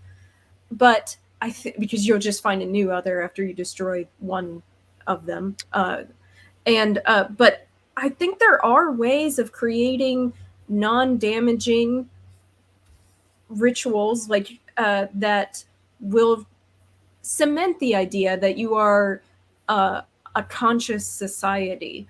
I know that seems like it should be a contradiction, but considering the fact that people can literally change which team they support depending on what's going on, I think people are more conscious of their tribalism than we assume they are. And I do think that we think because athletes are not intellectuals, but there's this old saying, I can't remember who said it. It's Greek. I know that much. It's one of the classics that you shouldn't separate your warriors and your intellectuals, because then all your fighting is done by idiots and all your thinking is done by cowards. So I think it's soldiers and intellectuals. And I think that that's part of the problem with trying to completely take the ritual out of the values you're talking about, Carter, is that you need to acknowledge that half of the mind, and understand that it's cyclical. It's not self-defeating to acknowledge it. I think it's, I agree with what you're saying 100%. I just don't know what the rituals would be. Like, I don't know. It just feels weird to do, right? So, like, one of the things I appreciate about sports, actually, I'm not sure I would agree that people are as conscious of their tribalism as you like. I think they are very good at pretending that they were, I've always been a New Jersey Devils fan. It's like, no, that's just because they're doing well or whatever. Like, I don't think that they're, I think a lot of those switches are. I meant like within like a world. Say there's the World Series and their team lost, so now they're supporting another. Oh right, team yeah, instead. yeah. No, but that is conscious, and actually, that's one of the things that I really appreciate and like about sports, and it's something that I don't watch a lot of sports, but we do watch sometimes, and it's my daughter's super into Formula One, and we're very aware that like it's a somewhat arbitrary choice that we want like this team to win over that team. Like it's a very like, for example, we'll just do Formula One. She's watching it right now. She doesn't like the team Mercedes. Okay. But if we saw the Mercedes team, we wouldn't want to like harm them or treat them badly. It's like, oh, you're just like, you're the rivals, but it's a friendly rivalry. It's not I don't actually hate you. It's just, I want to root against you. Like, because I want someone to root against and someone to root for. And that's part of the fun. But it's acknowledgement that it's just all in fun. And it's an outlet for that tribalism, which I do think is maybe someday humans will evolve past the need to have tribalism, but we're nowhere near that now. And so we need an outlet, because if we don't have an outlet for it, it will manifest itself in very destructive ways. So, and I think, you hit on sports and government before. I think sports have been a great way to keep tribalist mentalities. Because they even have a little bit of violence built into them, right? They like keep that tribalist mentality satiated without people actually killing each other. Yeah. So I agree. If you guys have ideas for rituals, go ahead. I just don't know. That's going to be everyone's homework in next book club. So probably in reading our next book, which I think is A Hero with 1,000 Faces, right? Well, maybe we should find a ritual book. No, here. Well, I'm thinking there's probably rituals in that we can probably pick up. So keep your eye out for heroic things we can do that help to embody the concept of reason and reason. Reason and reason.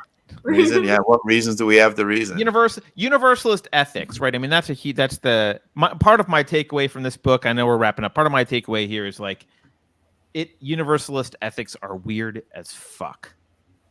Like that is weird. Human equality is not something that is something that we had to create. Yeah, inadvertently. That is a sober reminder of the world that we actually are in.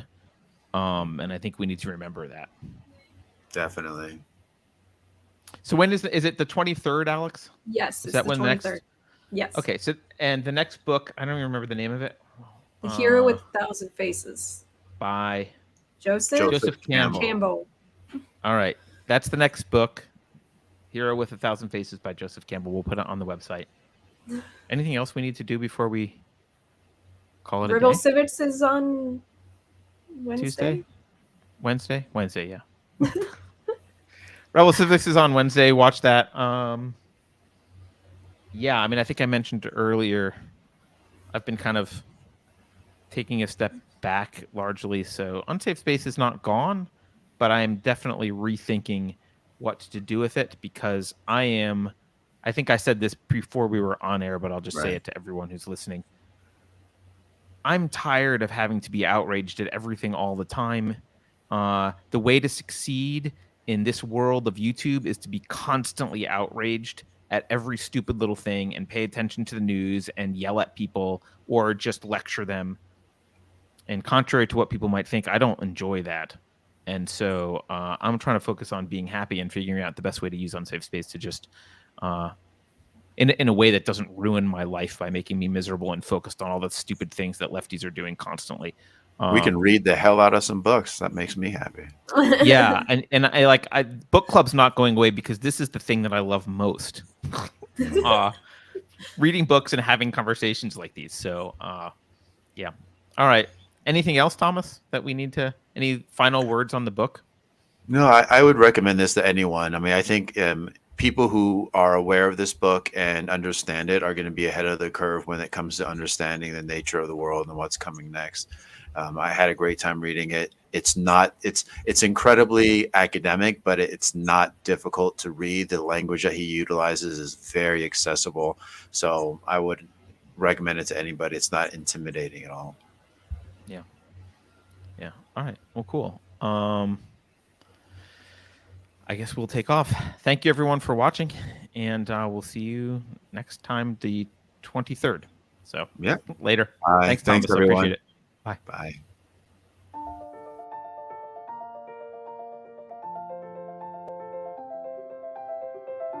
This production was made possible through the generous support of our members. To join our community, visit unsafespace.com.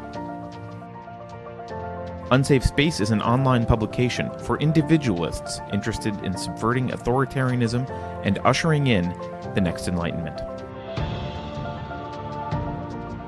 For biting analysis and nourishing composition, or to sign up for our weekly news brief, The Abstract, visit unsafespace.com.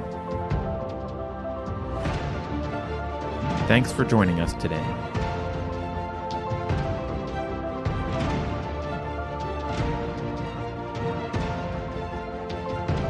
Warning. This is an unsafe space. Dangerous ideas have been detected.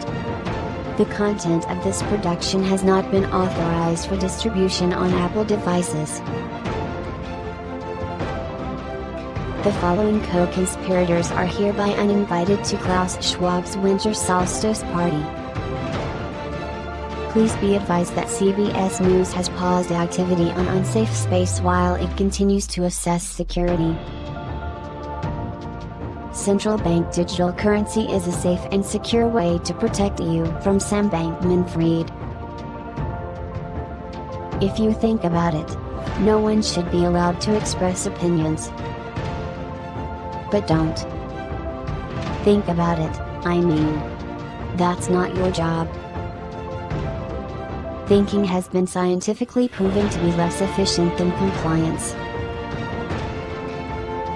Science, scientific, and scientifically are registered trademarks of the World Economic Forum. Unauthorized use is prohibited.